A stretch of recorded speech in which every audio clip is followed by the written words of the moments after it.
어머니, 올해 설은 아무래도 어머니 혼자서 전부 차리셔야겠어요. 시어머니는 저와 남편에게 한마디 상의도 없이 설날에 친척들 8상을 차리겠다고 통보했습니다. 킹크랩에 한우, 전복까지. 그 모든 비싼 식재료는 밤새워 일한 제 돈으로 채워진 것이었죠. 시어머니가 그토록 자랑하던 이 서울의 아파트가 사실은 거의 제 돈으로 마련했다는 사실을 꿈에도 모르셨을 겁니다. 냉장고를 비워낸 제 조용한 반격은 그동안 저를 짓눌러왔던 시어머니의 부당한 권위를 무너뜨리는 서막에 불과했습니다. 평안한 노년 채널을 구독하고 좋아요를 눌러주시면 이 답답한 현실의 사이다 같은 결말이 어떻게 펼쳐지는지 바로 확인하실 수 있습니다. 저는 아직도 그 순간을 생생하게 기억합니다. 냉장고 문이 열리자 하얀 냉기가 얼굴에 확 끼쳐왔습니다. 한겨울에 얼음물에 손을 담근 것처럼 아주 짧은 순간 피부가 마비되는 느낌이었습니다. 냉장고 안에 LED 등이 켜지며 차가운 푸른빛을 쏟아냈습니다. 그 불빛 아래 가정집 주방이라기보다는 고급 식료품점의 진열대처럼 가지런히 정돈된 식재료들이 모습을 드러냈습니다. 집게발이 묶인 랍스터, 다리를 곱게 접은 킹크랩, 마블링이 선명한 한우, 투명한 랩은 조명을 받아 거울처럼 반짝였습니다. 전부 비싼 것들이었고 전부 세심하게 준비된 것들이었습니다. 원래는 우리 부부 둘만을 위한 설을 보내기 위해 준비한 것들이었습니다. 예년처럼 조용하고 단출하게요. 하지만 올해는 모든 것이 달라졌습니다. 저는 손을 뻗어 장바구니를 들고 하나씩 담기 시작했습니다. 제 손은 스스로도 이상할 정도로 조금도 떨리지 않았습니다. 망설임도 없었습니다. 며칠 밤샘 근무의 흔적으로 손가락에 남은 작은 상처만이 하얗게 아물어 희미한 선으로 남아있을 뿐이었습니다. 등 뒤에서 다급한 발소리가 들려왔습니다. 슬리퍼가 타일 바닥에 끌리는 소리가 점점 빠르고 거칠게 다가와 제 바로 뒤에서 멈췄습니다. 너 지금 뭐 하는 거냐? 시어머니인 박 여사님의 목소리가 불에 댄 듯 날카롭게 솟구쳤습니다. 저는 돌아보지 않고 계속해서 한우 한 팩을 더 꺼내 가방에 넣었습니다. 냉동실을 열자 냉기가 더욱 세차게 뿜어져 나왔습니다. 마치 명령을 기다리는 군인들처럼 전복과 해삼이 가지런히 줄지어 있었습니다. 속눈썹에 성에가 끼는 듯 했지만 저는 멈추지 않았습니다. 시어머니는 제 등 뒤에 바싹 붙어 섰습니다.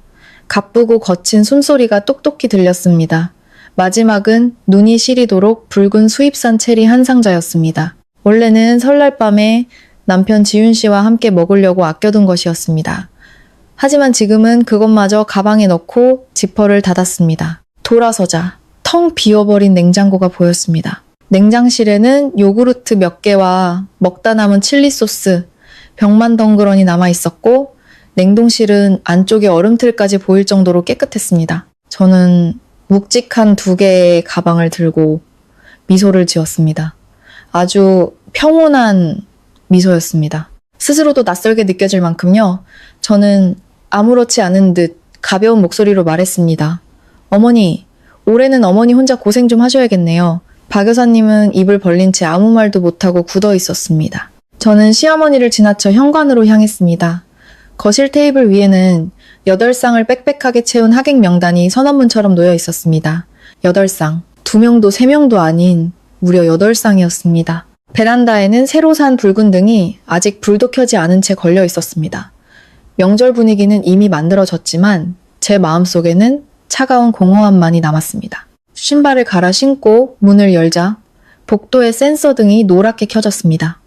계단을 내려가는 제 발소리가 규칙적으로 울려 퍼졌습니다. 3층쯤 내려갔을 때 위층에서 문 열리는 소리가 들렸습니다. 서연아, 지윤 씨의 목소리였습니다. 저는 멈추지도 돌아보지도 않고 계속 걸어 내려갔습니다. 이 모든 일은 오늘 시작된 것이 아니었습니다. 모든 것이 평온한 설날이 될 것이라고 믿었던 며칠 전부터 시작되었습니다. 그날 밤, 저는 새벽 2시가 다 되어 퇴근했습니다. 사무실 건물은 거의 모든 불이 꺼져 있었고 우리 팀 회의실만 환하게 불이 켜져 있었습니다. 화이트보드는 썼다 지우기를 반복한 흔적으로 얼룩져 있었고 빈 커피잔 4개가 책상 위를 뒹굴고 있었습니다. 클라이언트가 세 번째로 마음을 바꿨습니다. 저는 회의실 한가운데 서서 바싹 마른 목을 가다듬고 침착한 목소리를 유지해야 했습니다. 초기 기획안 다시 꺼내서 새로운 요구사항이랑 비교해보세요. 오늘 밤에 무조건 끝내야 합니다. 아무도 불평하지 않았습니다. 연말이었고 모두가 성과급을 필요로 했습니다. 새벽 1시 40분 마침내 수정안이 완성되었습니다. 동료들은 모두 퇴근하고 저 혼자 남아 뒷정리를 했습니다. 빔 프로젝터를 끄자 스크린에 제 모습이 비쳤습니다. 헝클어진 머리, 창백한 입술, 눈. 그때 전화가 울렸습니다. 지훈 씨였습니다. 아직도 이래? 조금 더 걸릴 것 같아. 어머니한테 전화 왔었어. 저는 순간 침묵했습니다. 뭐라고 하셨는데? 우리 설 준비해 주시게 며칠 올라와 계시고 싶다고. 저는 차가운 벽에 머리를 기댔습니다. 언제 오신대? 내일 오후. 저는 눈을 감았습니다. 얼마나 계신데? 설 지나고까지 긴 침묵이 흘렀습니다. 저는 시어머니의 설 준비가 무엇을 의미하는지 너무나도 잘 알고 있었습니다. 집안 전체를 뒤집어 엎고 모든 것을 당신 뜻대로 바꾸고 매일 밤 제가 퇴근하기를 기다렸다가 여자는 그래도 가정을 돌봐야지 라며 한숨 쉬는 것. 저는 익숙했습니다. 적어도 익숙하다고 생각했습니다. 데리러 갈까? 지훈 씨가 물었습니다. 마음대로 해. 새벽 3시 저는 건물을 나섰습니다. 칼날 같은 바람이 살을 애는 듯 했습니다. 지훈 씨가 차를 대고 기다리고 있었습니다. 차 안은 노란 불빛으로 희미하게 밝았고 조수석에는 아직 따뜻한 두유 한 잔이 놓여 있었습니다. 마셔. 저는 두유를 한 모금 마셨습니다. 달콤했습니다. 어머니 집 많이 가져오신대? 아마도 저는 차창 밖을 보았습니다. 도시는 이상할 정도로 고요했고 가로등 불빛이 강물처럼 길게 이어져 있었습니다. 작년 설이 떠올랐습니다. 시어머니는 닷새를 머물렀고 저는 그 후 주말 내내 집을 다시 정리해야 했습니다. 어머니가 올해 설은 어떻게 보낼 거냐고 물어보셨어. 지훈 씨가 말했습니다. 이미 말씀드렸잖아. 우리 둘이 간단하게 보낼 거라고. 근데 어머니는 그게 너무 쓸쓸하대. 저는 대답하지 않았습니다. 다음날 오후 시어머니는 커다란 가방 4개와 함께 도착했습니다. 갈비, 굴비, 온갖 나물과 전들. 우리 집은 순식간에 명절 음식 냄새와 낯선 집 냄새로 가득 찼습니다. 시어머니는 들어오자마자 정리하기 시작했습니다. 이건 베란다에 걸어두고 저건 냉장고에 넣어라. 이 찬장은 다시 정리해야겠네. 저는 제 주방이 더 이상 제 것이 아니게 되는 과정을 멍하니 지켜보았습니다. 저녁에는 상다리가 휘어지게 음식을 차리셨습니다. 많이 먹어라. 너무 말랐다. 여자는 밤늦게 다니면 안 돼. 이 커튼 색깔은 너무 칙칙하네. 바꿔야겠다. 저는 젓가락을 쥔 손에 힘을 주었습니다. 어머니, 저희 올해는 아무도 초대 안 할 생각이에요. 순간 분위기가 가라앉았습니다. 시어머니는 웃으며 말했습니다. 가족끼리인데 명절 분위기는 내야지. 저는 더 이상 아무 말도 하지 않았습니다. 그러던 그날 저녁, 저는 평소보다 일찍 퇴근했습니다. 지훈 씨는 회사 회식이 있다고 했습니다. 조용한 집, 베란다를 지나가는데 시어머니의 통화 소리가 들렸습니다. 올해 우리 아들 집에서 8상 차릴 거야. 친척들 전부 오라고 했어. 음식은 아주 고급스럽게 해야지. 랍스터에 전복까지.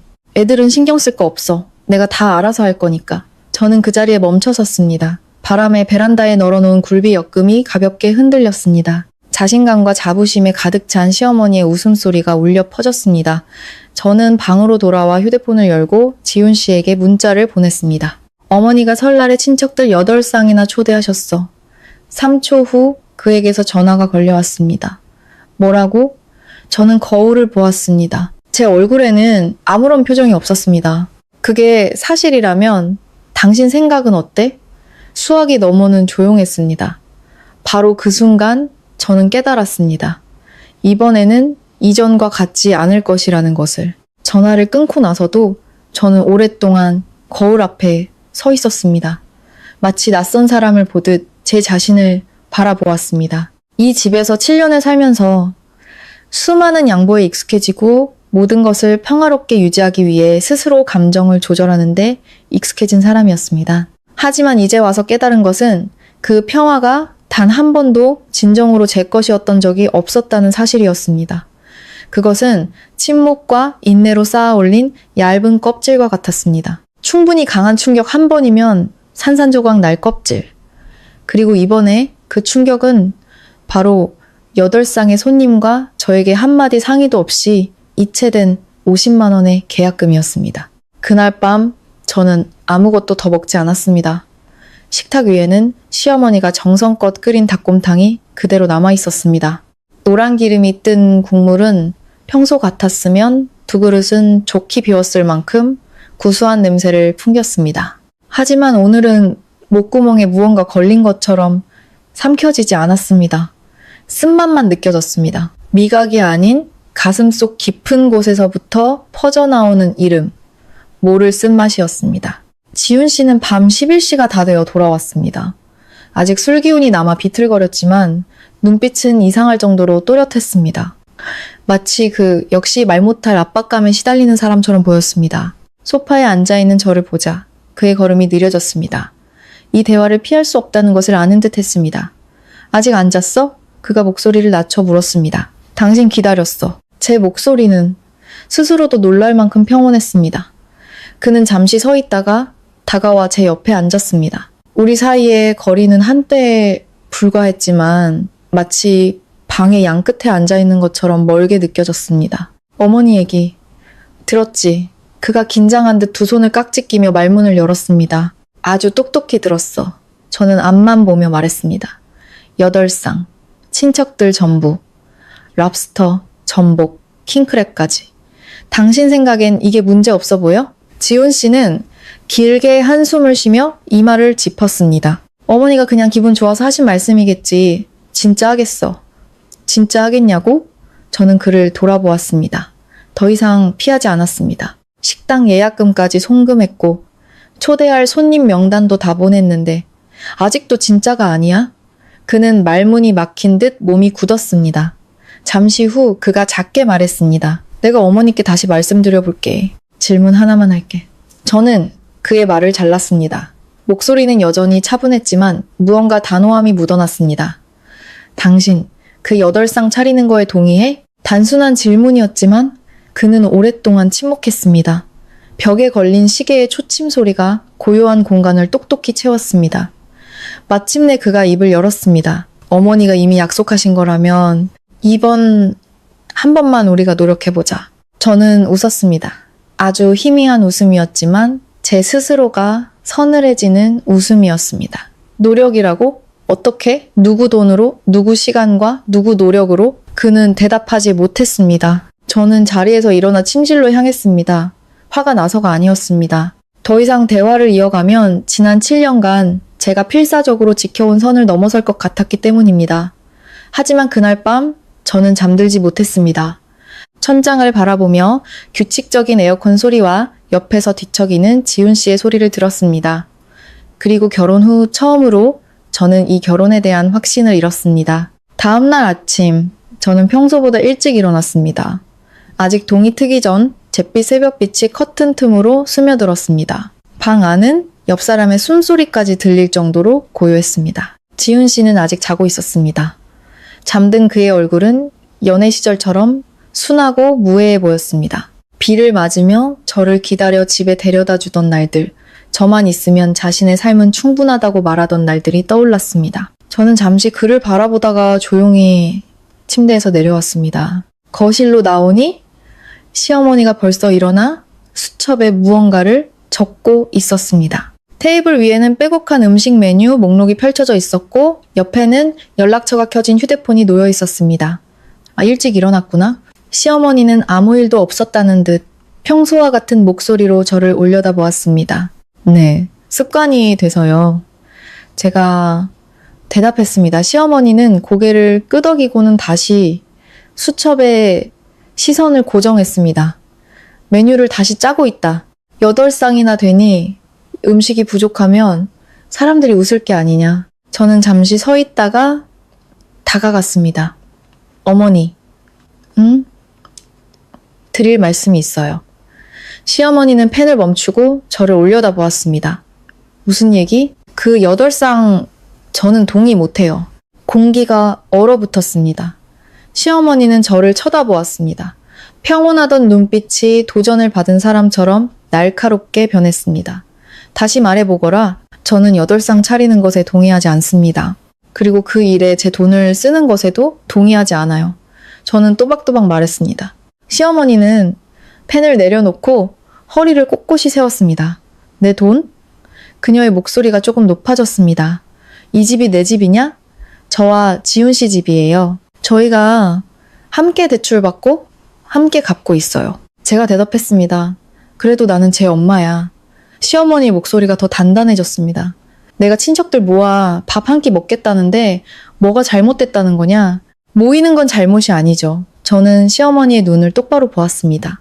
하지만 저희와 상의하셨어야 했고 저희 능력 안에서 하셨어야죠. 시어머니는 코웃음을 쳤습니다. 능력? 연봉이 얼만데 설에 밥 한 끼 사는 걸로 그렇게 계산적이냐? 계산적인 게 아니라 제게도 제 가족에 대한 책임이 있기 때문이에요. 시골에 계신 저희 부모님, 냉장고가 고장난 지 한참인데 아직 바꿔드리지도 못했어요. 그런데 남들 대접하자고 큰 돈을 쓰는 게 맞다고 생각하세요? 시어머니는 순간 말이 없다가 대답했습니다. 네, 부모님은 매년 똑같지 않니? 설 한번 거른다고 큰일 나지 않아. 하지만 집안 체면은 세워야지. 누구의 체면 말인가요? 제가 물었습니다. 이 집안의 체면이지. 시어머니가 즉시 대답했습니다. 이 집안은 누구를 포함하나요? 제가 다시 물었습니다. 시어머니는 저를 보며 아무 말도 하지 않았습니다. 저는 말을 이었습니다. 이 집안에 저도 포함된다면 왜 처음부터 저에게는 한마디도 묻지 않으셨죠? 분위기가 무겁게 가라앉았습니다. 그때 방문이 열리고 지훈 씨가 헝클어진 머리로 서 있었습니다. 피곤한 눈빛이었습니다. 무슨 일이에요? 그가 물었습니다. 시어머니는 그를 보자마자 목소리를 부드럽게 바꾸었습니다. 예, 내 아내 좀 보거라. 별것도 아닌 일로 유난을 떠는구나. 별것도 아닌 일이요? 저는 지훈 씨를 돌아보며 반복했습니다. 당신이 말해봐요. 이게 정말 별일 아니에요? 지훈 씨는 저와 어머니를 번갈아 보며 망설였습니다.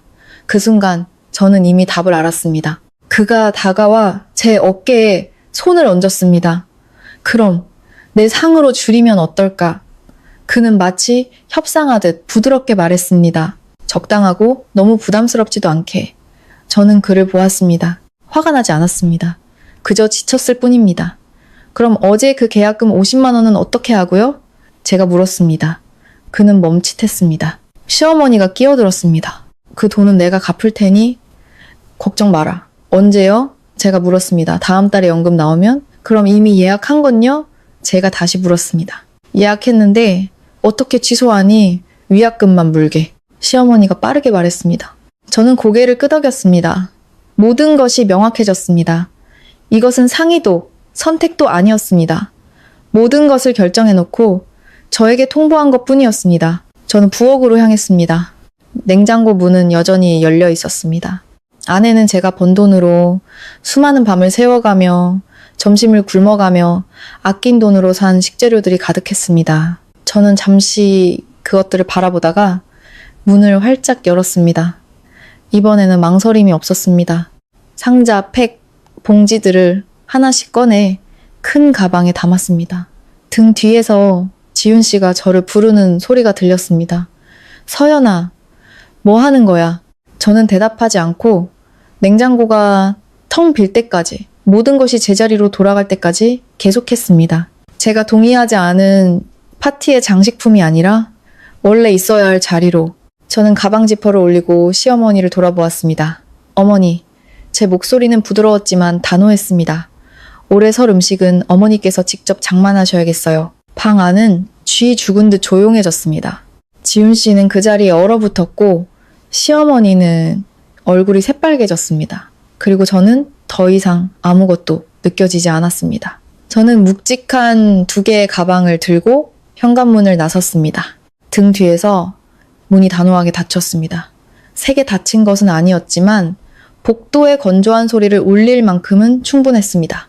마치 너무나도 오랫동안 이어져 온 무언가의 마침표를 찍는 소리처럼 복도 센서 등이 켜지는 순간 제 심장이 이상할 정도로 느리게 뛰고 있다는 것을 깨달았습니다. 마치 모든 감정이 단단한 덩어리로 압축되어 당황이나 후회가 들어설 자리가 없어진 것 같았습니다. 저는 계단을 한 칸 한 칸 내려갔습니다. 발걸음은 규칙적이었고 비닐 가방이 다리에 스치며 바스락거리는 소리를 냈습니다. 3층에 다다랐을 때 위층에서 문 열리는 소리가 들렸습니다. 이번에는 더 또렷하고 더 다급한 지훈 씨의 목소리가 들려왔습니다. 이전에는 거의 들어본 적 없는 당황한 기색이었습니다. 서연아, 거기 서봐. 우리 얘기 좀 해.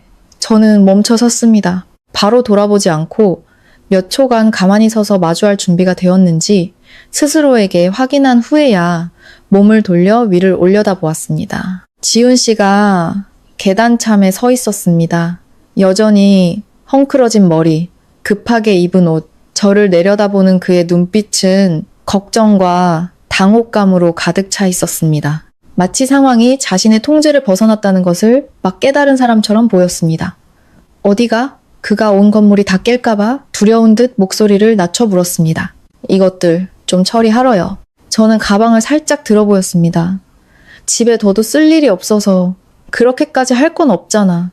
그가 계단을 몇 칸 내려오며 애원하듯 말했습니다. 어머니랑 다시 얘기해 볼 수 있어. 꼭 이렇게 해야 해? 저는 그를 똑바로 쳐다보았습니다. 더 이상 피하지 않았습니다. 방금 전에는 이번 한 번만 노력해보자고 했잖아요.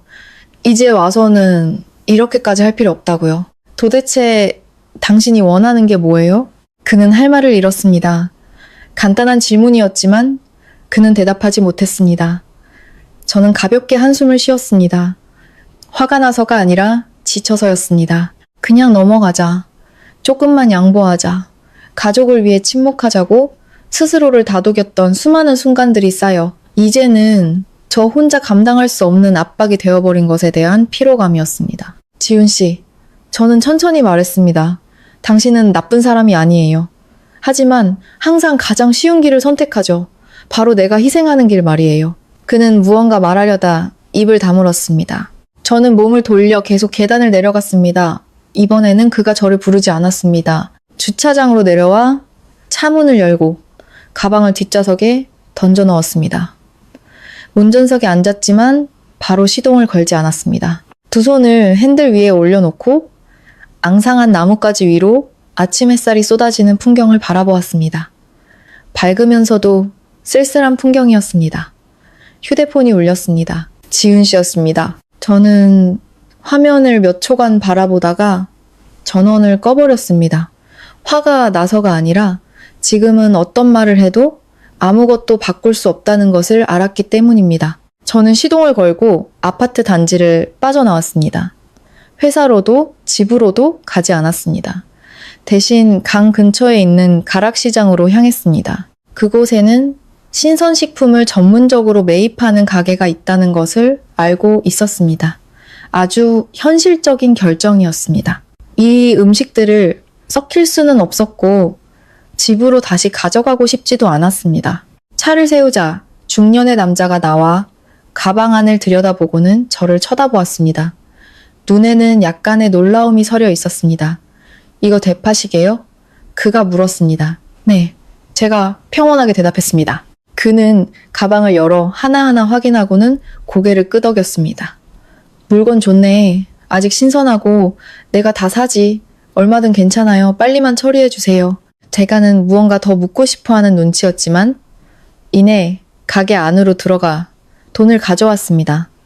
저는 돈을 받아 세어보지도 않고 주머니에 넣은 뒤 돌아섰습니다. 모든 것이 아주 빠르고 간결하게 진행되었습니다. 마치 제 삶의 일부를 방금 잘라낸 것처럼 저는 바로 집으로 가지 않고 차를 몰아 한강변으로 갔습니다. 바람이 세게 불었고 흑빛 강물은 느리게 흘렀습니다. 화물선들이 조용히 지나가며 긴 물결을 남겼습니다. 저는 벤치에 앉아 두 팔로 몸을 감쌌습니다. 추웠지만 날씨 때문이 아니었습니다. 마음속에서부터 올라오는 한계였습니다. 자신이 걸어온 길이 과연 옳은 길이었는지 확신할 수 없게 된 사람이 느끼는 그런 추위였습니다. 휴대폰이 다시 울렸습니다. 이번에는 문자였습니다. 서연아, 집에 들어와. 어머니 많이 화나셨어. 저는 그 문자를 보고 소리 없이 웃었습니다. 저를 걱정하는 게 아니라 어머니가 화난 것을 걱정하는 것이었습니다. 저는 답장하지 않았습니다. 그날 오후 저는 집으로 돌아갔습니다. 문은 잠겨 있지 않았습니다. 집 안은 비정상적으로 조용했습니다. TV 소리도, 부엌에서 나는 소리도, 시어머니의 목소리도 들리지 않았습니다. 저는 안으로 들어가 가방을 내려놓고 주위를 둘러보았습니다. 집은 그대로였지만 분위기는 폭풍전야처럼 무겁게 가라앉아 있었습니다. 지훈 씨가 소파에 등을 약간 구부린 채 앉아 있었습니다. 제 소리를 듣고 그가 고개를 들었습니다. 왔어. 저는 가볍게 고개를 끄덕였습니다. 어머니는요, 방에 계셔. 아침부터 아무것도 안 드셨어. 저는 아무 말 없이 부엌으로 가 물 한 잔을 따라 천천히 마셨습니다.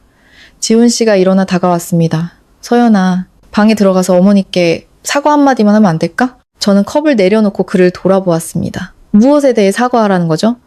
오늘 아침에 네가 한 행동 때문에 어머니 체면이 말이 아니야. 저는 잠시 침묵하다가 물었습니다. 그럼 저는요? 저는 상의도 없이 돈을 빼앗기고 제 삶을 대신 결정당하고 제 집이 파티 장소로 변하는 걸 통보받았는데 저는 무엇에 대해 사과해야 하죠?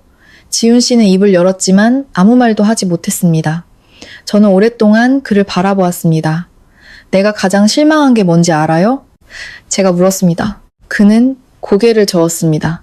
어머니가 아니에요. 바로 당신이에요. 공기가 멋섰습니다. 그는 그 자리에 얼어붙은 듯 서 있었습니다. 어머니가 아들이 잘 되길 바라는 마음은 이해할 수 있어요. 하지만 내 남편이 내 편을 들어주지 않는 건 도저히 이해할 수가 없네요. 제 목소리는 크지 않았지만 한 글자 한 글자가 분명했습니다. 지훈 씨는 깊은 숨을 들이쉬었습니다. 내 편을 안 든 게 아니야. 그냥 상황을 험악하게 만들고 싶지 않았을 뿐이야. 그 말은 모든 걸 평화롭게 만들기 위해 저더러 참으라는 거였군요. 제가 그의 말을 잘랐습니다. 바로 그때 방문이 열렸습니다. 시어머니가 걸어 나왔습니다. 눈은 붉었지만 허리는 여전히 꼿꼿했습니다. 그녀는 저를 보았습니다. 아침의 분노 대신 차가운 거리감이 느껴지는 눈빛이었습니다. 왔느냐? 그녀가 덤덤하게 말했습니다. 네, 제가 대답했습니다. 시어머니는 고개를 끄덕이고 말했습니다. 좋다. 네가 분명히 말했으니 나도 분명히 말하마. 이 설잔치는 예정대로 할 것이다. 올 사람은 오고 싫은 사람은 참여하지 않아도 좋다. 분위기는 완전히 얼어붙었습니다.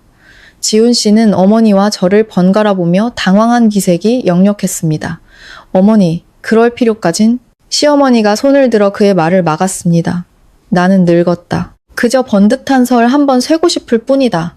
누구에게 부탁하는 것도 신세지는 것도 아니다. 그리고는 저를 돌아보며 말했습니다. 그리고 이왕 나를 이 집 식구로 생각하지 않는다면 나도 억지로 강요하지 않겠다. 그 말은 돌처럼 무겁게 내려앉았습니다. 하지만 이상하게도 더는 아프지 않았습니다.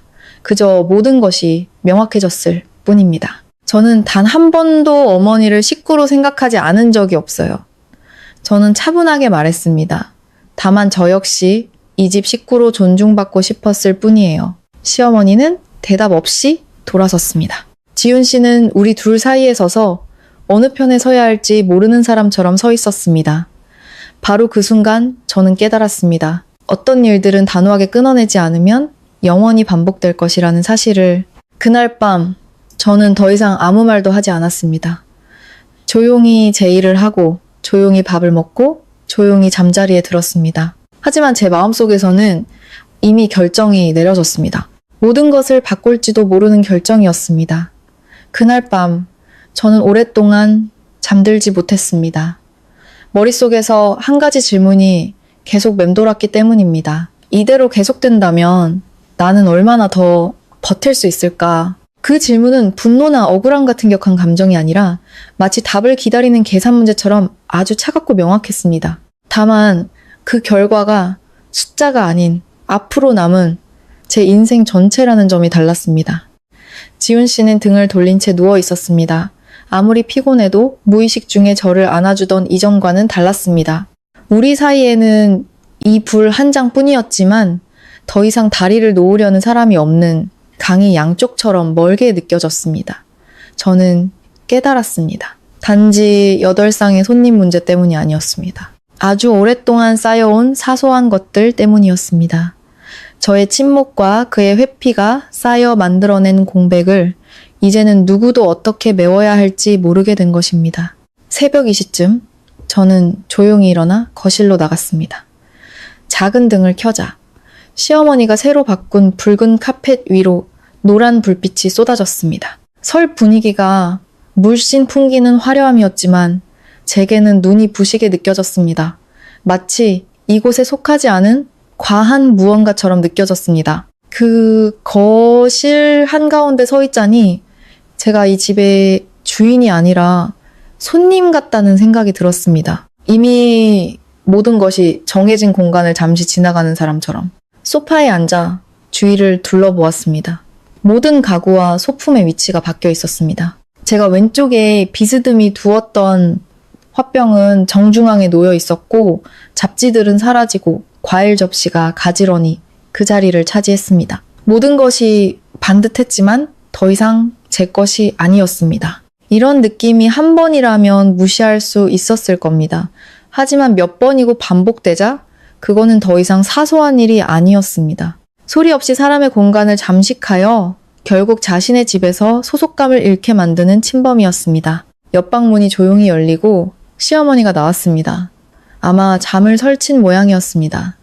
저를 보고 잠시 멈칫하더니 아무 말 없이 부엌으로 향했습니다. 우리 둘 사이의 공기는 분명히 달라져 있었습니다. 이전처럼 겉으로만 어색한 것이 아니라 누구도 넘으려 하지 않는 명확한 거리가 생겼습니다. 저는 일어나 그녀를 따라갔습니다. 어머니, 제가 불렀습니다. 그녀는 멈춰서서 돌아보았습니다. 눈빛은 차분했지만 차가웠습니다. 무슨 일이냐? 마지막으로 한 번만 더 명확하게 말씀드리고 싶어서요. 제 목소리는 느리고 단호했습니다. 시어머니는 저를 몇 초간 바라보다가 고개를 끄덕였습니다. 그 8쌍 저는 참여하지 않겠습니다. 준비도 손님 맞이도 돈도 내지 않을 거예요. 시어머니는 웃었습니다. 즐거움이 전혀 없는 웃음이었습니다. 내가 이미 말했잖니. 내 도움은 필요 없다고 알고 있어요. 저는 고개를 끄덕였습니다. 그래서 미리 말씀드리는 거예요. 나중에 제가 경우가 없었다는 말씀 안 하시게요. 시어머니는 부엌 식탁에 손을 짚고 몸을 살짝 기울였습니다. 내가 누구를 위해 이러는 것 같으냐? 그녀가 물었습니다. 모르겠어요. 알고 싶지도 않고요. 이 집안을 위해서다. 내 아들을 위해서, 우리 집안의 체면을 위해서. 알겠느냐? 네, 이해는 해요. 하지만 동의하지는 않아요. 긴 침묵이 흘렀습니다. 그러다 시어머니가 물었습니다. 그래서 네가 원하는 게 뭐냐? 그 질문에 저는 잠시 멈칫했습니다. 답이 없어서가 아니었습니다. 단 한 번도 그런 질문을 받아본 적이 없었기 때문입니다. 이 집에서 진정으로 제가 무엇을 원하는지 물어봐준 사람이 아무도 없었습니다.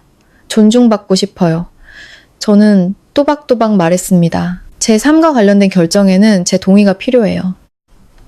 그리고 이번 설은 남들에게 보여주기 위한 쇼가 아니라 진정한 우리 가족의 명절이 되기를 원해요. 시어머니는 오랫동안 저를 바라보았습니다.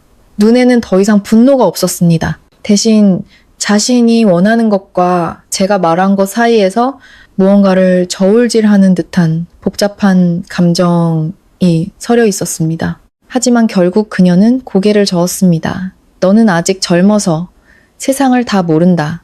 저는 반박하지 않고 가볍게 고개를 끄덕였습니다. 그럴지도 모르죠. 다음 날 아침 집안의 공기는 여전히 무거웠지만 폭발할 듯한 긴장감은 사라졌습니다. 마치 모든 것 위에 얇은 살얼음이 낀 것 같았습니다. 모두가 그 아래에 흐르는 물줄기가 있다는 것을 알았지만 누구도 건드리려 하지 않았습니다. 지훈 씨는 평소보다 일찍 출근했습니다. 나가기 전 저녁에 돌아와서 다시 얘기하자는 짧은 한마디를 남기고 황급히 떠났습니다. 무언가를 피하는 사람처럼 저는 그를 붙잡지 않았습니다. 상대방이 준비되지 않은 대화는 아무리 길어져도 소용없다는 것을 알았기 때문입니다. 시어머니는 아무 일도 없었다는 듯 분주했습니다. 전화하고 메모하고 손님 명단과 음식 메뉴를 하나하나 꼼꼼하게 챙겼습니다. 마치 아주 중요한 행사를 준비하는 것 같았습니다. 아마 그녀에게는 정말로 중요한 일이었을 겁니다. 오랫동안 기다려온 행사. 다만 그 방식이 저를 밀어냈을 뿐이었습니다. 점심때쯤 식탁에서 일을 하고 있는데 전화가 울렸습니다. 친정엄마였습니다. 뭐 하고 있니? 엄마의 다정한 목소리가 들렸습니다. 일하고 있어요. 제가 대답했습니다. 요즘 많이 바쁘니? 목소리가 지쳐 보인다. 저는 잠시 침묵하다가 말했습니다. 그냥 평소랑 같아요. 엄마는 괜찮으세요? 엄마는 제 말에 대답하지 않고 물었습니다. 거기서는 괜찮니? 그 질문에 목이 메었습니다. 저는 집 안을 둘러보고 말했습니다. 네, 괜찮아요. 엄마는 더 묻지 않았습니다. 그저 이번 설에 너무 바쁘면 내려오지 않아도 된다. 아빠랑 엄마는 다 이해해. 너무 무리하지 마라. 라고 말했습니다. 저는 휴대폰을 꽉 쥐었습니다. 갈 거예요. 올해는 더 일찍 갈게요. 엄마가 웃었습니다. 그래, 오기만 하면 됐지. 전화를 끊고 저는 오랫동안 가만히 앉아 있었습니다. 머릿속의 결정이 점점 더 선명해졌습니다. 저녁 늦게 지훈 씨가 돌아왔습니다. 그는 현관에 한참 서 있다가 안으로 들어왔습니다. 저를 보는 눈빛에 망설임이 가득했습니다. 서연아, 제가 고개를 들지 않고 대답했습니다. 응. 그는 다가와 의자를 끌어당겨 맞은편에 앉았습니다. 어머니랑 얘기했어. 그가 말했습니다. 저는 하던 일을 멈췄습니다. 그래서요? 취소는 못 하시겠대. 그가 한숨을 쉬었습니다. 대신 내 상으로 줄이고 비용도 대부분 어머니께서 해결하시겠다고 하셨어. 저는 그를 보았습니다. 그럼 저는요? 제가 뭘 하길 바라는데요? 그가 대답을 망설였습니다. 네가 더 이상 날 세우지 않았으면 좋겠어. 이번 한 번만 나를 봐서라도. 저는 희미하게 웃었습니다. 지훈 씨, 그 말 지금까지 몇 번이나 했는지 알아요? 그는 대답하지 못했습니다. 저는 날 세우는 게 아니에요. 그저 모든 걸 명확하게 하고 있을 뿐이에요. 저는 자리에서 일어났습니다. 그리고 당신에게도 분명히 말할게요. 저 이번 설에 설 세기 전에 친정 갈 거예요. 그는 굳어버렸습니다. 설날에 집에 안 있겠다고? 설은 괜 거예요. 다만 제가 속해 있다고 느껴지는 곳에서요. 그 말은 크지 않았지만 그를 오랫동안 침묵하게 만들었습니다. 저는 더 이상 말하지 않고 자리를 떴습니다. 이번에 제가 움직이지 않으면 영원히 움직일 수 없게 될 거라는 걸 알았기 때문입니다. 제가 설 전에 친정에 가겠다고 말한 후 방 안에는 깊은 침묵이 흘렀습니다. 평범한 저녁의 고요함이 아니었습니다. 마치 각자 마음속에 꺼내지 못할 무언가를 담고 있는 듯한 무게감 있는 침묵이었습니다. 만약 누군가 한마디만 더 꺼낸다면 모든 것이 걷잡을 수 없이 터져버릴 것 같았습니다. 지훈 씨는 여전히 그 자리에 앉아 있었습니다. 두 손을 무릎 위에 올리고 바닥을 내려다보는 그의 시선은 더 이상 저를 향하지 않았습니다. 마치 스스로도 인지했지만 아직 마주할 용기가 없는 진실을 애써 외면하는 사람 같았습니다. 저는 그의 맞은편에 서 있었습니다. 우리 사이의 거리는 멀지 않았지만 보이지 않는 벽이 세워진 듯 했습니다. 그동안 제가 평화를 지키기 위해 했던 수많은 외면과 양보, 그리고 침묵으로 쌓아 올린 벽이었습니다. 진심이야? 마침내 그가 목소리를 냈습니다. 목소리는 낮고 조금 잠겨 있었습니다. 이런 일로 농담한 적 없어요. 제 목소리는 조금의 흔들림도 없이 평온했습니다. 아주 오랫동안 생각해온 결론을 말하는 사람처럼. 하지만 여긴 우리 집이잖아. 설날에 네가 집에 없으면 남들이 뭐라고 생각하겠어? 그 말을 듣고도 저는 놀라지 않았습니다. 처음부터 그가 가장 걱정한 것은 제가 어떻게 느끼는지가 아니라 남들이 어떻게 생각하는지였으니까요. 남들이 누구죠? 제가 되물었습니다. 그는 멈칫했습니다. 친척들, 이웃들. 그는 말을 흐렸습니다. 제 인생을 살아주지도 않으면서 제게 어떻게 살아야 할지를 결정할 권리가 있는 사람들 말이군요. 제가 그의 말을 가볍게 잘랐습니다. 지훈 씨는 대답하지 못했습니다. 저는 그를 보며 처음으로 그의 대답을 기대하지 않게 되었습니다. 어떤 질문들은 대답하지 않아도 이미 답이 정해져 있다는 것을 깨달았기 때문입니다. 저는 집을 나가는 게 아니에요. 단지 제가 저 자신으로 있을 수 있는 곳으로 돌아가는 것 뿐이에요. 그가 무언가를 붙잡으려는 듯 주먹을 꽉 쥐었습니다. 그럼 나는? 그가 작게 물었습니다. 당신 마음대로 해요. 제가 대답했습니다. 남고 싶으면 남고, 같이 가고 싶으면 같이 가요. 그 말에는 강요도 원망도 없었습니다. 그저 아주 명확하게 주어진 선택지였습니다. 그리고 너무나 명확했기에 더 이상 피할 곳이 없었기에 받아들이기 더 어려웠을 겁니다. 지훈 씨는 더 이상 아무 말도 하지 않았습니다. 그는 일어나 침실로 들어갔고 등 뒤에서 문이 가볍지만 단호하게 닫혔습니다. 저는 잠시 서 있다가 부엌으로 가 물 한 잔을 천천히 마셨습니다. 물이 목을 타고 내려가는 감각을 느끼며 마음속에 아직 남은 무언가를 진정시키려 애썼습니다. 그 후 며칠간 집안의 공기는 기묘해졌습니다. 더 이상 직접적인 다툼이나 날선 말은 없었지만 이전과 같은 평범함도 사라졌습니다. 각자 자신만의 리듬으로 살아갔습니다. 같은 공간에 있지만 마치 다른 세계에 사는 사람들처럼 시어머니는 계속해서 잔치 준비를 했습니다. 내상으로 줄었지만 준비의 강도는 조금도 줄지 않았습니다. 오히려 더 꼼꼼해졌습니다. 마치 제가 없어도 모든 것이 완벽하게 진행될 수 있다는 것을 증명하려는 듯 했습니다. 친척들과 통화할 때면 목소리에는 자부심이 가득했습니다. 지훈 씨는 말이 없어졌습니다. 늦게 퇴근하고 간단히 저녁을 먹고는 방으로 들어갔습니다. 종종 베란다에 오랫동안 서서 담배를 피우는 모습을 보았습니다. 예전에는 거의 하지 않던 행동이었습니다. 저는 그가 고민하고 있다는 것을 알았지만 그는 말하지 않았고 저도 묻지 않았습니다. 스스로 깨닫지 못한 문제는 남이 아무리 말해도 소용없다는 것을 알았기 때문입니다. 그리고 저는 친정에 갈 준비를 시작했습니다. 소란스럽게 알리지 않고 조용히 업무를 정리하고 기차표를 예매하고 작은 선물들을 샀습니다. 그런 준비를 할 때마다 마음이 조금씩 가벼워지는 것을 느꼈습니다. 너무나도 비좁아진 공간에서 한 걸음씩 빠져나오는 기분이었습니다. 어느 날 저녁 제가 선물을 포장하고 있을 때 지훈 씨가 다가왔습니다. 문가에 잠시 서 있다가 물었습니다. 뭐 사는 거야? 부모님 드릴 거요? 제가 대답했습니다. 그는 고개를 끄덕이고는 무언가 말하고 싶은 듯 머뭇거리다 입을 다물었습니다. 당신도 뭐 보낼 거 있어요? 제가 물었습니다. 그는 놀란 듯 저를 보다가 고개를 저었습니다. 아니, 괜찮아. 저는 고개를 끄덕였습니다. 다시 침묵이 흘렀습니다. 잠시 후 그가 말했습니다. 서연아, 우리가 너무 멀리 가고 있는 것 같다는 생각 안 들어? 저는 하던 일을 멈추고 그를 보았습니다. 멀리 간다는 게 무슨 뜻이에요? 그러니까 이 일 하나 때문에 네가 그렇게까지 결정하는 게 너무 과한 거 아닌가 해서 그가 말을 끝맺지 못했습니다. 너무 과하다는 거죠? 제가 대신 말해주었습니다. 그는 부인하지 않았습니다. 저는 오랫동안 그를 바라보다가 말했습니다. 만약 이 일 하나뿐이었다면 과한 게 맞아요.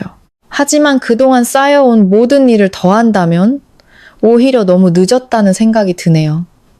그는 아마 예상치 못한 대답이었을 겁니다. 저는 싸우고 싶지 않아요. 이기고 지는 것에도 관심 없어요. 그저 제가 편안하게 느낄 수 있는 삶을 살고 싶을 뿐이에요. 지훈 씨는 한숨을 쉬며 맞은편 의자에 앉았습니다. 네가 힘들었던 거 알아. 하지만 우리 엄마 나쁜 분은 아니야. 저도 어머니가 나쁜 분이라고 한 적 없어요. 다만 어머니의 방식이 제가 받아들일 수 없을 뿐이에요. 그럼 내가 어떻게 하길 바라? 이번에는 그의 목소리에 무력감이 묻어났습니다. 저는 잠시 생각하다가 말했습니다. 당신이 오른편에 서주길 바라요. 그는 이해하지 못하는 표정이었습니다. 제 편을 들어달라는 게 아니에요. 그저 합리적인 편에 서달라는 거예요. 그 말은 그를 오랫동안 침묵하게 만들었습니다. 이번에는 제가 재촉하지 않고 그가 스스로 생각할 시간을 주었습니다. 설을 이틀 앞둔 날 집에 손님들이 오기 시작했습니다. 멀리 사는 친척들이 돕겠다며 일찍 온 것이었습니다. 집 안은 시끌벅적해졌습니다. 웃음소리, 서로를 부르는 소리, 부엌에서 나는 소리들이 뒤섞여 전형적인 명절 풍경을 만들었습니다. 하지만 제게는 제가 참여하고 싶지 않은 연극처럼 느껴졌습니다. 저는 인사를 하고 예의를 지켰지만 오래 머물지 않고 방으로 들어와 제 일을 했습니다. 사람들의 시선이 느껴졌습니다. 호기심, 평가, 그리고 수군거림. 하지만 더 이상 신경 쓰이지 않았습니다. 스스로 결정을 내린 사람에게 외부의 시선은 더 이상 중요하지 않았기 때문입니다. 그날 밤 모두가 잠든 후 저는 캐리어를 꺼내 짐을 싸기 시작했습니다. 며칠 지낼 만큼의 단출한 짐이었습니다. 지훈 씨가 문가에 서서 저를 오랫동안 지켜보고 있었습니다. 정말 가는 거야? 그가 물었습니다. 이미 말했어요. 제가 대답했습니다. 그가 다가왔습니다. 나는 아직 결정을 못했어. 그가 목소리를 낮춰 말했습니다. 강요하지 않아요. 제가 고개를 들지 않고 말했습니다. 그는 잠시 침묵하다가 물었습니다. 내가 가지 않으면 화낼 거야? 저는 하던 일을 멈추고 잠시 생각하다가 말했습니다. 아니요? 정말? 그가 되물었습니다. 그냥 실망하겠죠. 그 대답에 그는 더 이상 아무것도 묻지 않았습니다. 그는 오랫동안 서 있다가 돌아섰습니다. 저는 계속 짐을 쌌습니다. 옷 한 벌 물건 하나를 캐리어에 넣을 때마다 무언가로부터 한 걸음씩 멀어지는 것 같았습니다. 도망치는 것이 아니라 제 자신을 지키기 위해 잠시 떠나는 것이었습니다. 그리고 이번에는 뒤돌아보지 않기로 했습니다. 다음 날 아침, 제가 캐리어를 끌고 방을 나설 때 창문으로 햇살이 쏟아져 들어와 바닥에 옅은 빛 줄기를 만들고 있었습니다. 집 안은 이른 아침부터 옹성거리는 소리로 가득했습니다. 부엌에서 그릇 부딪히는 소리, 이를 도우러 온 친척들의 웃음소리가 뒤섞여 예전 같았으면 따뜻한 명절 분위기라고 느꼈을 법한 풍경을 만들었습니다. 하지만 그 모든 소리 한가운데 서 있는 저는 이 집의 며느리가 아니라 떠나기 직전의 손님처럼 이질감을 느꼈습니다. 캐리어를 끌고 거실로 나가자 바퀴가 타일 바닥 위에서 규칙적인 소리를 냈습니다. 크지 않았지만 모든 사람의 주의를 끌기에는 충분했습니다. 몇몇 친척들이 저를 돌아보았습니다. 눈에는 놀라움이 스쳤고 이내 서로 수군거리기 시작했습니다. 듣지 않아도 무슨 말을 하는지 짐작할 수 있었습니다. 이런 상황은 어디서나 비슷하니까요. 오늘의 주인공이 저라는 것만 다를 뿐이었습니다. 시어머니가 부엌에서 나왔습니다. 손에는 아직 밀가루가 묻어 있었습니다. 저와 캐리어를 보고는 그녀는 눈에 띄게 멈칫했습니다. 시선이 캐리어에서 제 얼굴로 옮겨와 날카롭게 내섰습니다. 어디 가느냐? 목소리는 높지 않았지만 거실에 있는 모두가 들을 수 있을 만큼 단호했습니다. 저는 멈춰서서 돌아보았습니다. 친정에 가요. 저는 애둘러 말하지 않았습니다. 거실은 순간 조용해졌고 모든 시선이 우리에게 쏠렸습니다. 지금 시어머니가 되물었습니다. 목소리에 변화가 있었습니다. 네, 미리 말씀드렸잖아요. 시어머니는 손을 앞치마에 닦으며 다가왔습니다. 설이 코앞인데 지금 네가 친정에 가면 남들이 어떻게 생각하겠니? 이번에는 목소리가 조금 더 높아졌습니다. 남들 생각에 맞춰서 살 수는 없어요. 저는 여전히 차분한 목소리를 유지했습니다. 너는 이 집 며느리다. 가고 싶다고 아무 때나 갈 수 있는 게 아니야. 예전 같았으면 침묵하거나 상황을 무마하려 했을 그 말에 이제는 아무런 감흥도 느껴지지 않았습니다. 너무나 익숙했기 때문입니다. 책임을 버리는 게 아니에요. 다만 책임을 지키는 다른 방법을 선택했을 뿐이에요. 그때 지훈 씨가 방에서 나왔습니다. 모든 것을 들은 듯 얼굴이 굳어 있었습니다. 그의 시선은 저와 캐리어 그리고 어머니 사이를 오갔습니다. 어머니, 그가 말문을 열었습니다. 예, 내 아내 좀 보거라. 시어머니가 즉시 말을 받았습니다. 설날이 코앞인데 캐리어를 끌고 친정에 가겠다니 이게 말이 된다고 생각하느냐? 지훈 씨는 또다시 그 익숙한 선택의 기로에 놓였습니다. 서연아, 그가 저를 돌아보며 천천히 말했습니다.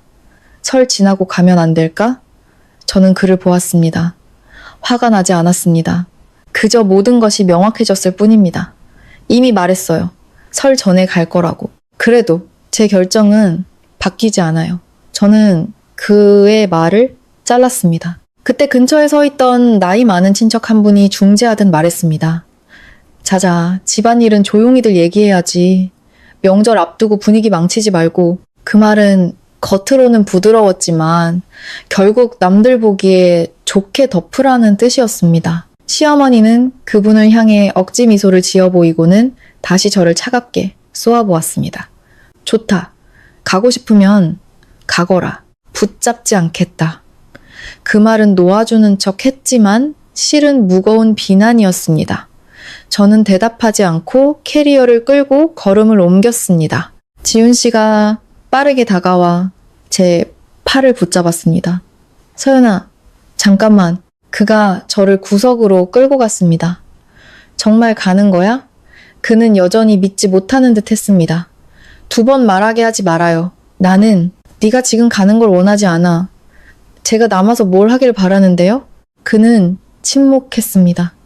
그 질문에 대한 답이 없었습니다. 당신이 남는 걸 막지 않을게요. 그러니 제가 가는 것도 막지 말아요. 그가 저를 보았습니다. 눈빛에는 더 이상 회피가 없었습니다. 그저 깊은 피로감이 서려 있었습니다. 어떻게 해야 할지 모르겠어. 그가 말했습니다. 알아요. 그래서 제 몫은 제가 알아서 하는 거예요. 그 말에 그는 손을 놓았습니다. 동의해서가 아니라 더 이상 붙잡을 수 없었기 때문입니다. 저는 뒤돌아보지 않고 문을 나섰습니다. 바깥의 차가운 공기가 얼굴에 와닿았지만 오히려 집 안보다 숨쉬기가 편했습니다. 너무 오랫동안 갇혀있던 밀폐된 방에서 나온 기분이었습니다. 밖이 춥고 바람이 불어도 적어도 진짜 공기였으니까요.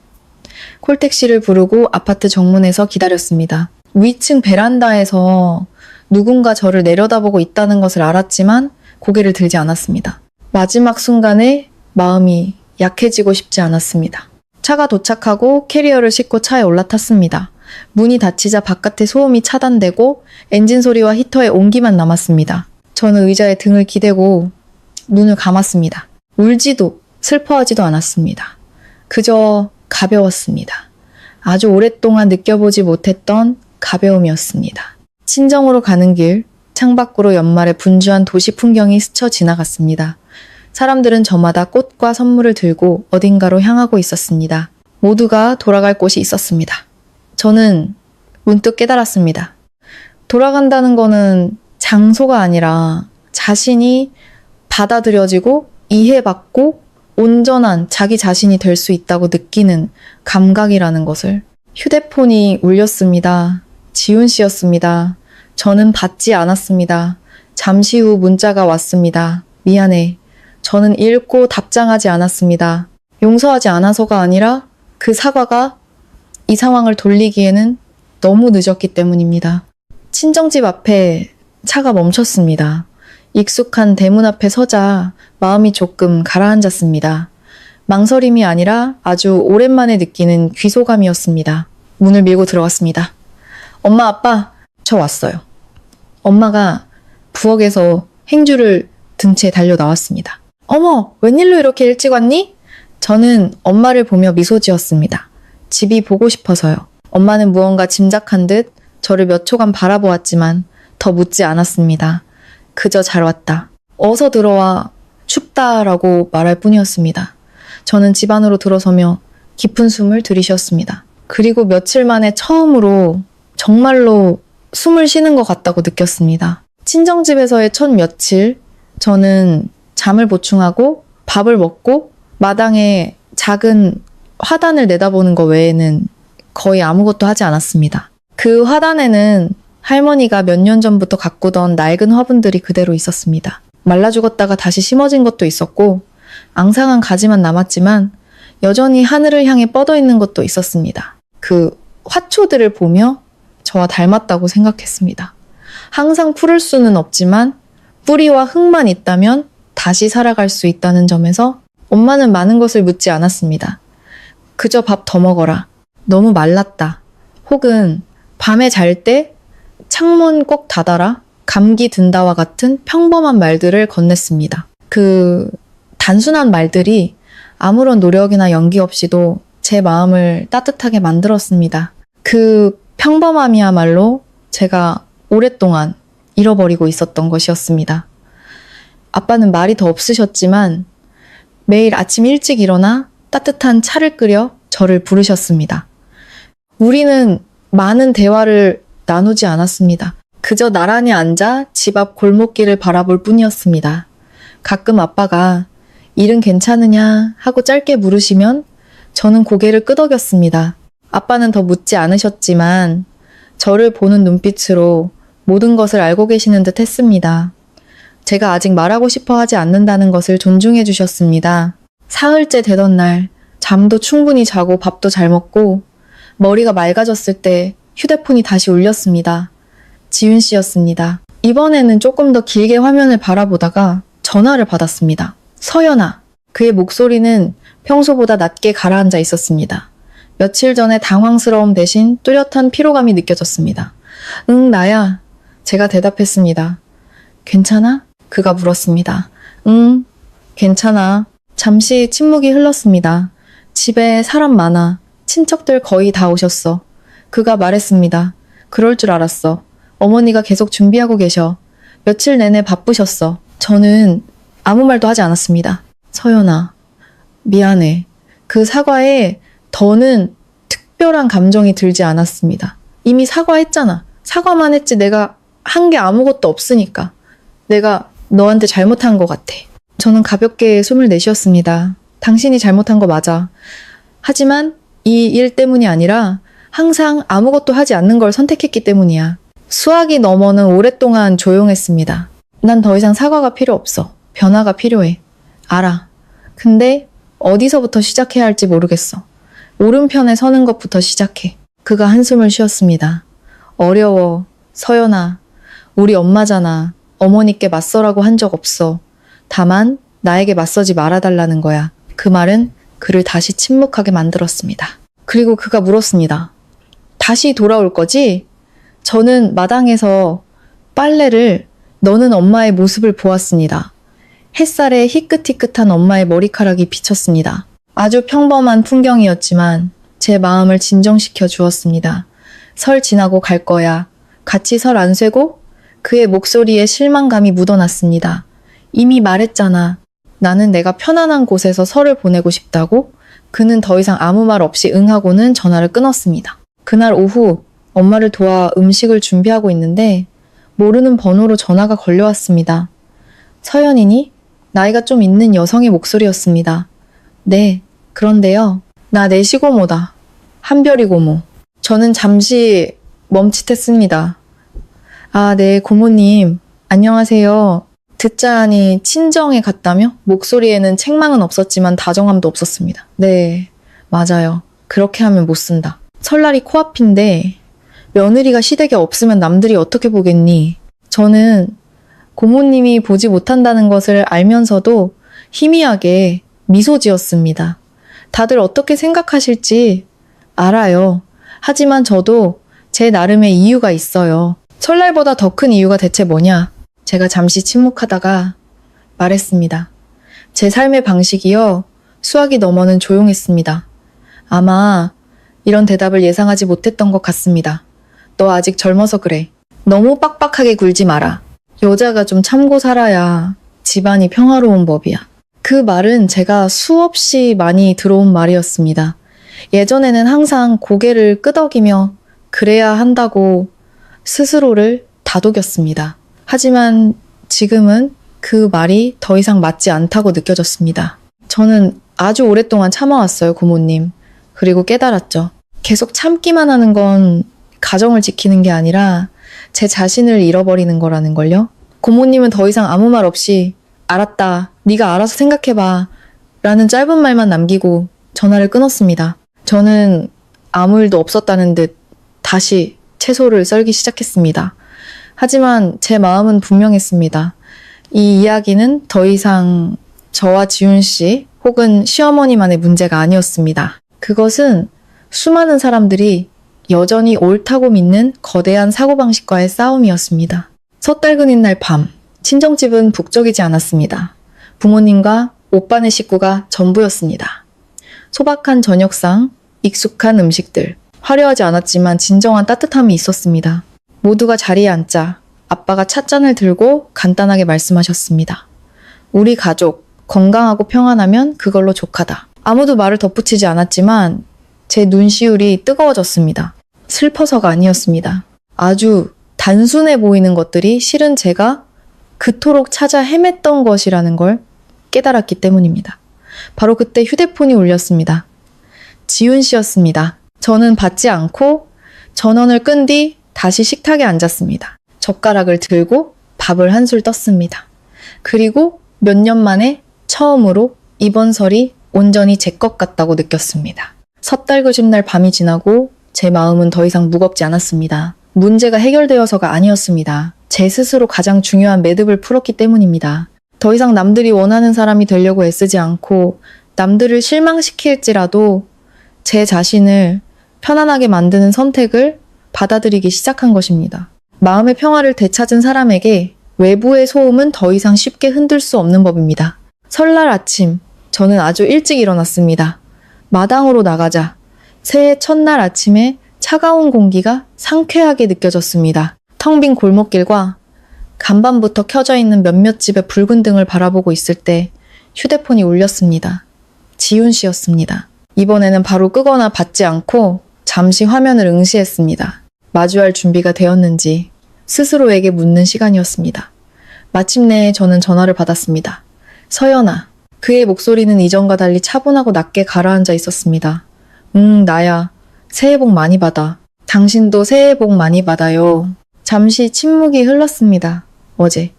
집이 꽤 시끄러웠어. 내 상으로도 부족해서 몇몇은 합석해야 했어. 저는 놀라지 않았습니다. 어머니가 하루 종일 앉지도 못하고 바쁘셨어. 어머니가 원하시던 거잖아요. 그가 잠시 침묵하다가 말했습니다. 근데 생각만큼 즐겁지는 않더라. 그 말에 저는 잠시 멈칫했습니다. 무슨 뜻이야? 사람이 많으면 즐거울 줄 알았어. 근데 사실은 그냥 피곤하고 시끄럽기만 하더라고. 다들 자기 얘기만 하고 서로 비교하고 질문만 해대고 진심으로 서로에게 관심 있는 사람은 아무도 없었어. 저는 그의 말을 끊지 않고 들었습니다. 누가 네가 왜 안 왔냐고 묻더라. 뭐라고 대답해야 할지 몰랐어. 당신 마음대로 하지 그랬어. 바쁘다고 했어. 저는 희미하게 웃었습니다. 틀린 말은 아니네. 그가 한숨을 쉬었습니다. 서연아, 이제야 좀 알 것 같아. 내가 바로 이해해 주길 바라지 마.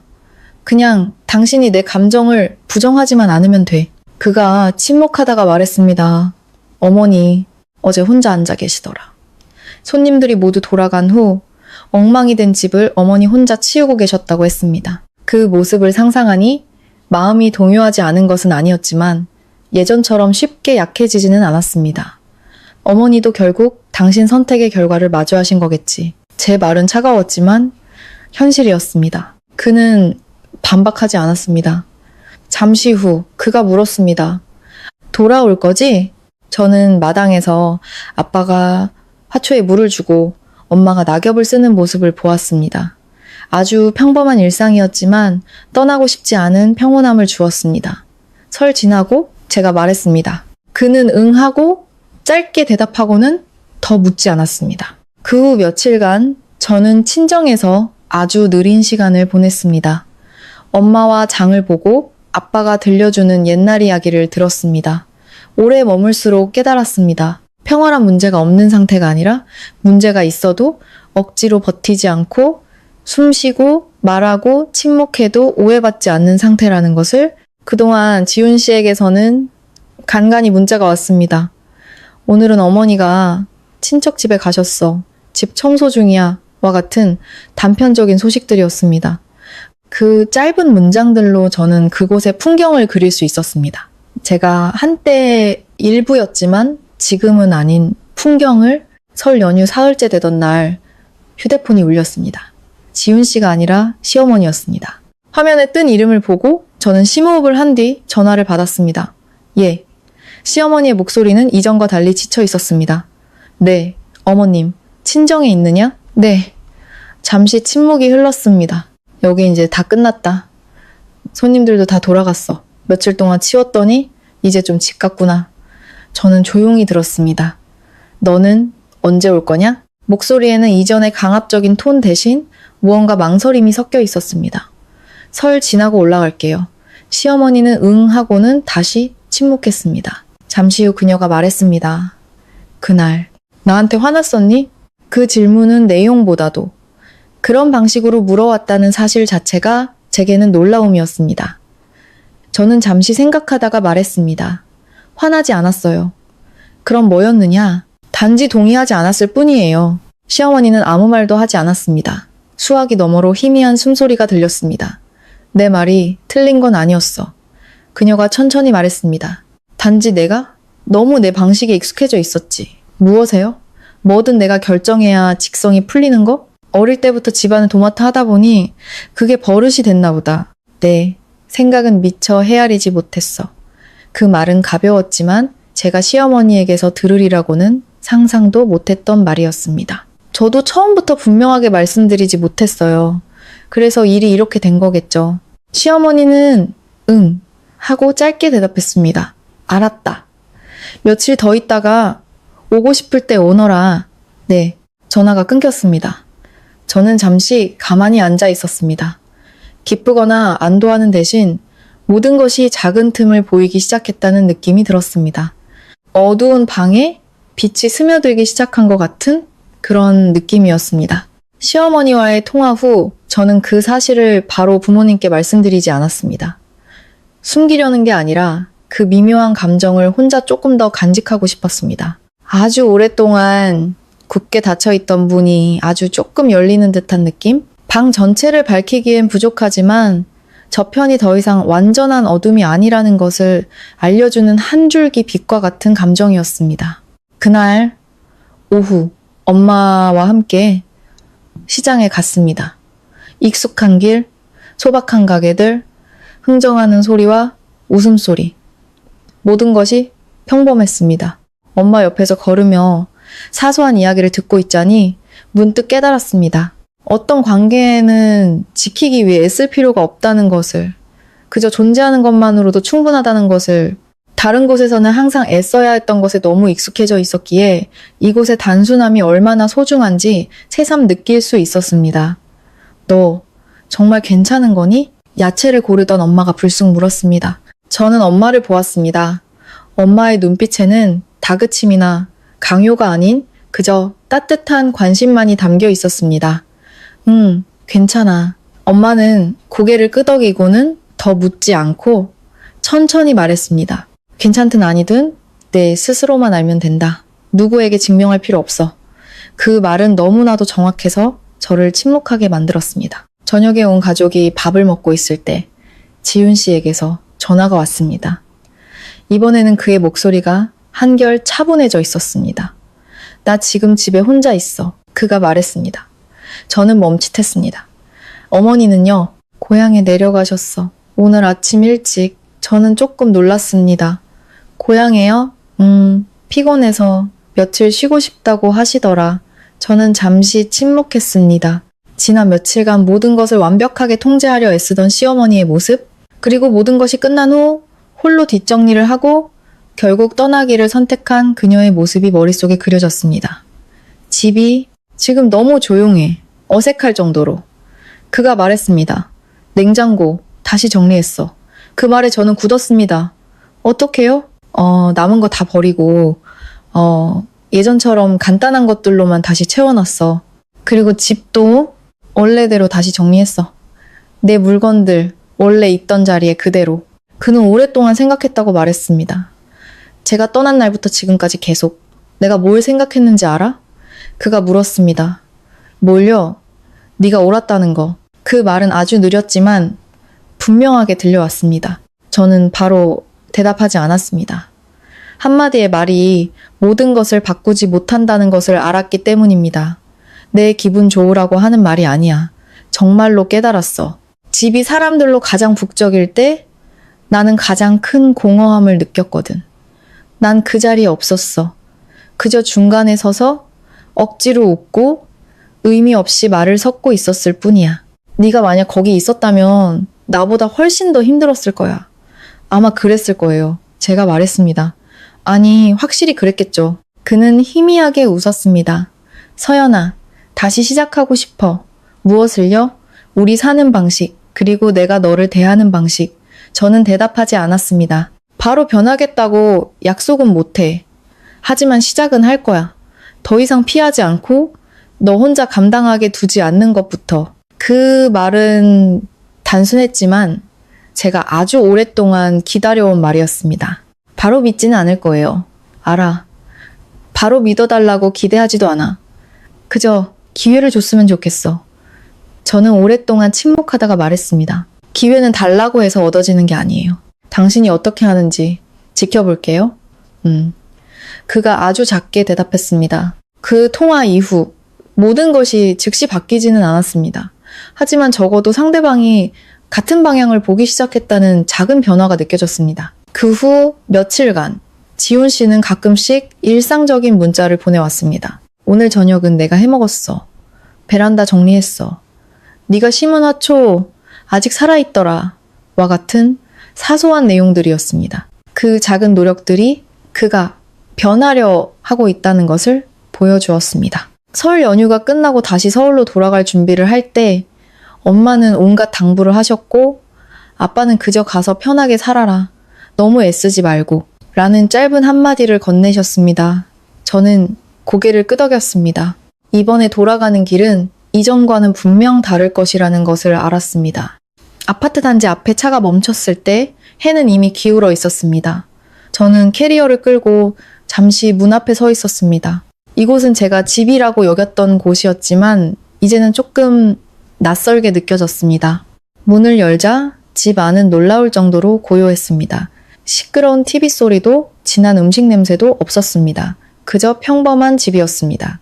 부엌에 있던 지훈 씨가 저를 보고 말했습니다. 왔어. 우리는 서로를 마주보고 섰습니다. 익숙하지만 동시에 서로를 대하는 법을 다시 배우는 사람들처럼. 그가 다가와 제 캐리어를 받아들었습니다. 예전에는 당연히 제가 하던 일이었습니다.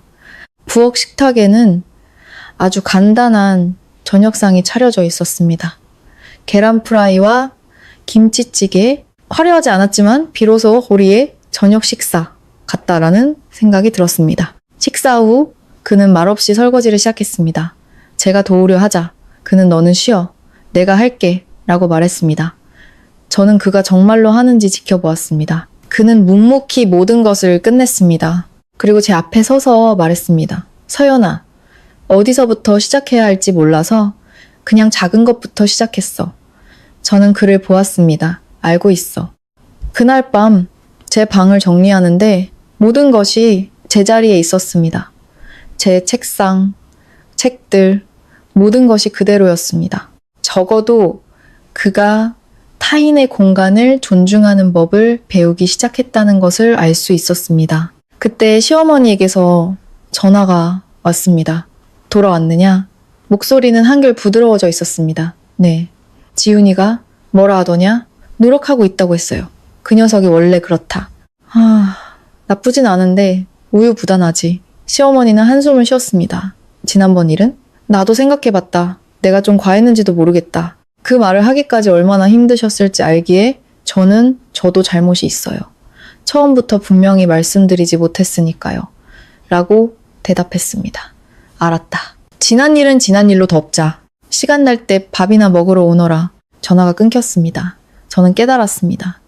변화는 한쪽이 아니라 양쪽이 함께 한 걸음씩 물러설 때 비로소 시작된다는 것을 그날 밤 거실 소파에 앉아있는 지훈 씨에게 다가갔습니다. 그는 서연아, 앞으로는 무슨 일이든 이렇게 되기 전에 미리 얘기하자 라고 말했습니다.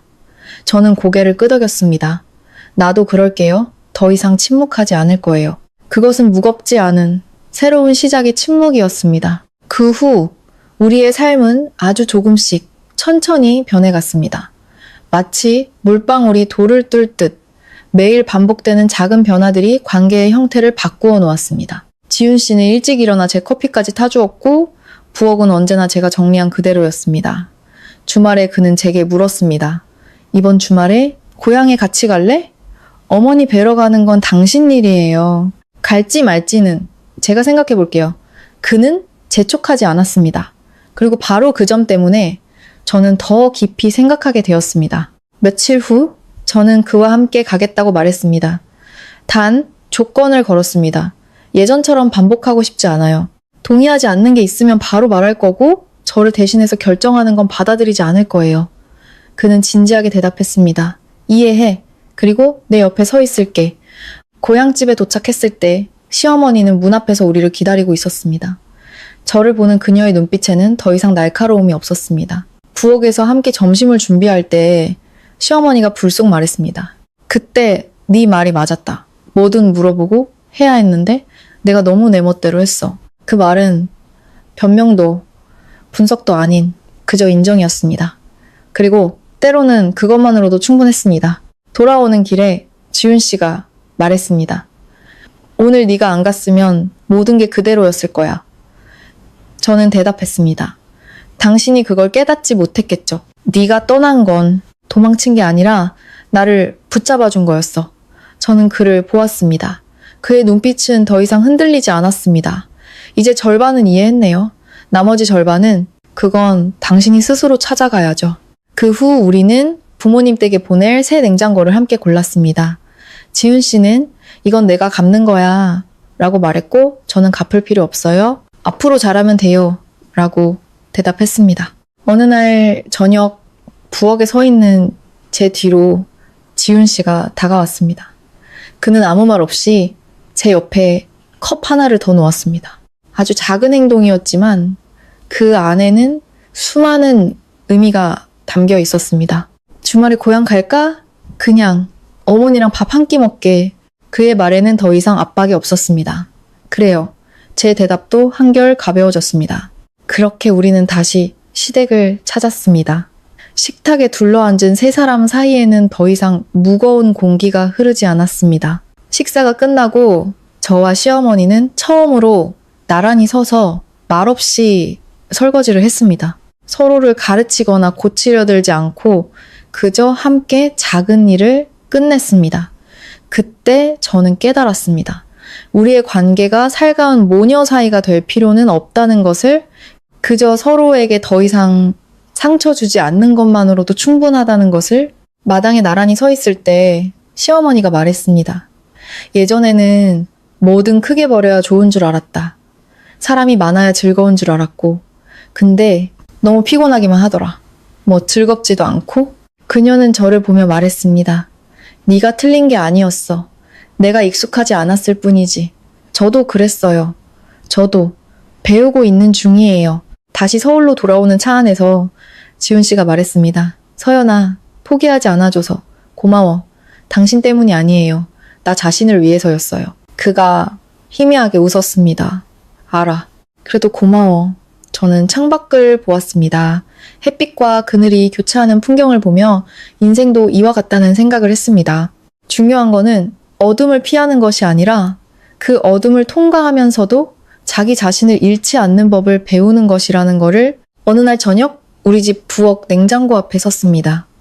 문을 열자 안에는 화려한 음식 대신 평범한 식재료들이 들어있었습니다. 예전에 이 자리에서 모든 거를 비워내며 어머니, 올해는 어머니 혼자 고생 좀 하셔야겠네요 라고 말했던 순간이 떠올랐습니다. 그때 저는 무언가를 끝내고 있다고 생각했습니다. 하지만 이제는 압니다. 그것은 끝이 아니라 시작이었습니다. 제가 바로 서는 법을 배우는 시작. 지훈 씨가 제 옆에 서는 법을 배우는 시작. 그리고 시어머니가 듣는 법을 배우는 시작이었습니다. 부엌 문가에 서 있던 지훈 씨가 저를 보며 물었습니다.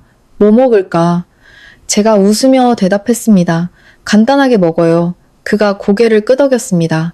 응, 간단한 게 최고지. 저는 알았습니다.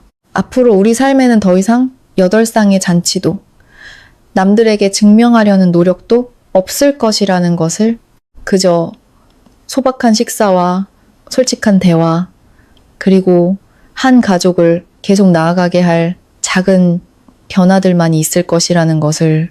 인생의 어떤 이야기들은 거창한 사건이 아니라 밥 한 끼, 냉장고 하나, 혹은 아주 사소한 결정에서 시작됩니다. 하지만 그 작은 것들이 존중받지 못할 때 관계는 뿌리부터 흔들릴 수 있습니다. 이 이야기는 누가 이기고 지는 이야기가 아닙니다. 한 여성이 가족을 등지기 위해서가 아니라 가족 안에서 자기 자신을 지키기 위해 바로 서는 법을 배운 여정입니다. 또한 한 남편이 말이 아닌 행동으로, 회피가 아닌 직면으로 성장하는 여정이기도 합니다. 그리고 한 어머니가 사랑이란 통제가 아니라 경청이라는 것을 깨닫는 이야기이기도 합니다. 우리는 종종 희생이 행복을 지키는 길이라 생각합니다. 하지만 끝없는 희생은 사랑이 아니라 자기 자신을 잃는 길일 뿐입니다. 적절한 순간에 아니오라고 말할 용기는 이기적인 것이 아니라 나와 내 주변 사람들 모두를 위한 성장의 시작입니다. 뿌리 깊은 나무는 바람에 흔들릴지언정 쓰러지지 않습니다. 자신의 자리를 지킬 줄 아는 사람만이 관계를 오래 지켜갈 수 있습니다.